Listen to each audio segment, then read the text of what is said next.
Magandang umaga, kumusta po? Narito po ulit ang update natin para sa lagay ng ating panahon.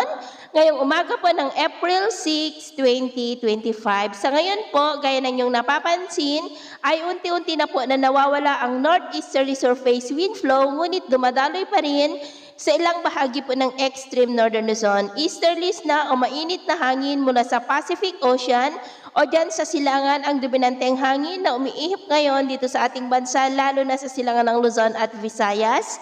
At mayroon pong intertropical convergence zone na nag extend pa rin sa may Mindanao at nakapaloob po dyan ang Invest 98W. At sa ating long range forecast ay wala pa rin naman po ang bagyo na namamataan na tatawid sa ating kalupaan for the next 2 weeks. At sa lagay ng ating panahon, ngayong madaling araw ay maayos ang panahon sa malaking bahagi ng ating bansa pero may tsansa pa rin ng cloudy skies with isolated rains lalo na sa ilang bahagi ng Surigao del Sur, Siargao, Davao Oriental at ilang bahagi ng Davao del Sur maging sa may Holosulu at ilang bahagi po ng Babuyan Islands. At mamaya po ay sisikat naman ang araw sa malaking bahagi ng ating bansa, mainit at maalinsangan pero may tsansa pa rin ng mga cloudy skies with isolated rain sa ilang bahagi ng Davao Region, Sarangani, Sulu Archipelago at Zamboanga.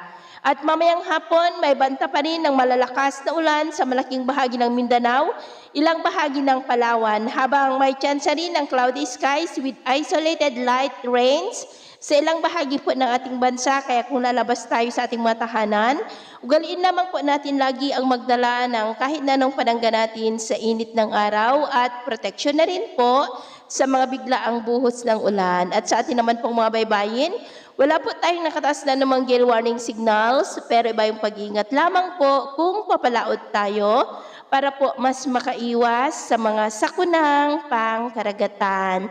So, yun po ng latest update natin sa araw na ito. Ako po muli si James na nagsasabing sa kahit na ng pagsubok po na darating sa ating buhay, huwag po tayong mawawalan ng pag-asa. Thank you and God bless!